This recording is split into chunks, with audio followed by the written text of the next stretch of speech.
BJP ಸಂಕಲ್ಪ ಪತ್ರ ಹೆಸರಿನ ತನ್ನ ಚುನಾವಣಾ ಪ್ರಣಾಳಿಕೆಯನ್ನು ಬಿಡುಗಡೆ ಮಾಡಿದೆ. ದೆಹಲಿ ಪಕ್ಷದ ಕಚೇರಿಯಲ್ಲಿ ಪ್ರಧಾನಿ ನರೇಂದ್ರ ಮೋದಿ ಸಂಕಲ್ಪ ಪತ್ರವನ್ನು ಬಿಡುಗಡೆ ಮಾಡಿದರು. ಈ ವೇಳೆ ಪಕ್ಷದ ರಾಷ್ಟ್ರೀಯ ಅಧ್ಯಕ್ಷ ಜೆಪಿ ನಡ್ಡಾ, ಸಚಿವರಾದ ಅಮಿತ್ ಶಾ, ಸಚಿವ ರಾಜನಾಥ್ ಸಿಂಗ್ ಸೇರಿದಂತೆ ಮತ್ತಿತರರು ಉಪಸ್ಥಿತರಿದ್ದರು.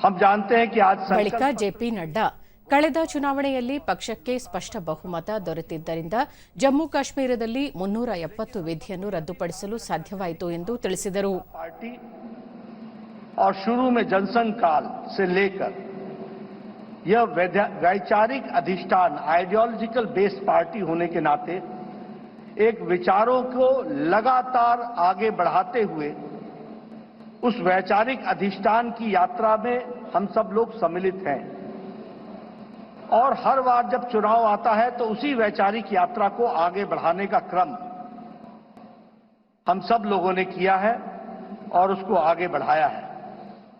जिस बात को 1952 में श्यामा प्रसाद मुखर्जी जी ने कही, जिसे आगे पंडित दीनदयाल उपाध्याय जी ने आगे बढ़ाया, उस विचारधारा से हम कभी डिगे नहीं, हम उसको समर्पित रहे और उसको आगे बढ़ाने में हम सब लोगों ने भरसक प्रयास किया है.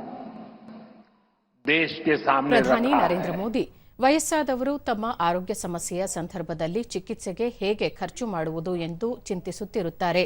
ಹೀಗಾಗಿ 75 ವರ್ಷ ಮೇಲ್ಪಟ್ಟ ಪ್ರತಿಯೊಬ್ಬರನ್ನು ಆಯುಷ್ಮಾನ್ ಭಾರತ್ ಯೋಜನೆಯ ವ್ಯಾಪ್ತಿಗೆ ತರಲಾಗುವುದು ಎಂಬ ಸಂಕಲ್ಪವನ್ನು ಬಿಜೆಪಿ ತೆಗೆದುಕೊಂಡಿದೆ ಎಂದು ಹೇಳಿದರು. मैनिफेस्टो तैयार करने के लिए उनका अभिनंदन करता हूं. मैं देश भर में से लाखों लोगों ने भारतीय जनता पार्टी के प्रति अप्रतिम विश्वास रखते हुए जो सुझाव भेजे, इस संकल्प पत्र को बनाने में सक्रिय भागीदारी निभाई, इसके लिए भी देश के लाखों ऐसे सक्रिय नागरिक अभिनंदन के अधिकारी हैं, मैं उनका भी धन्यवाद करता हूं. साथियों, पूरे देश को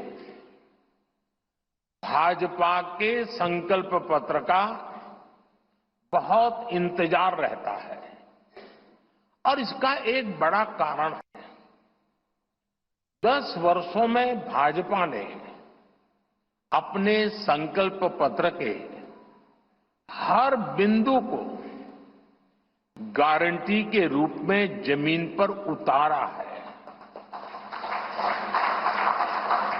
भाजपा ने मैनिफेस्टो की सूचिता को फिर स्थापित किया है.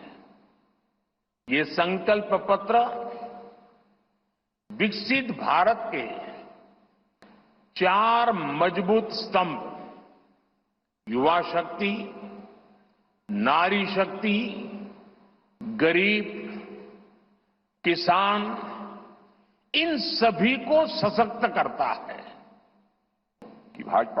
ರಾಜನಾಥ್ ಸಿಂಗ್, ಪ್ರಧಾನಿ ನರೇಂದ್ರ ಮೋದಿ ಅವರ ನಾಯಕತ್ವದಲ್ಲಿ ನಾವು ದೇಶದ ಜನತೆಗೆ ನೀಡಿದ್ದ ಭರವಸೆಗಳನ್ನು ಈಡೇರಿಸಿದ್ದೇವೆ ಎಂಬುದಕ್ಕೆ ನನಗೆ ಸಂತೋಷ ಹಾಗೂ ತೃಪ್ತಿ ಇದೆ.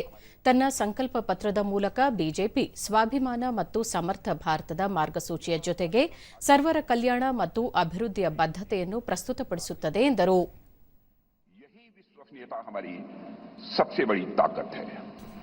हमने जम्मू और कश्मीर से धारा 370 समाप्त करने की बात कही थी. आज धारा 370 समाप्त हो चुकी है.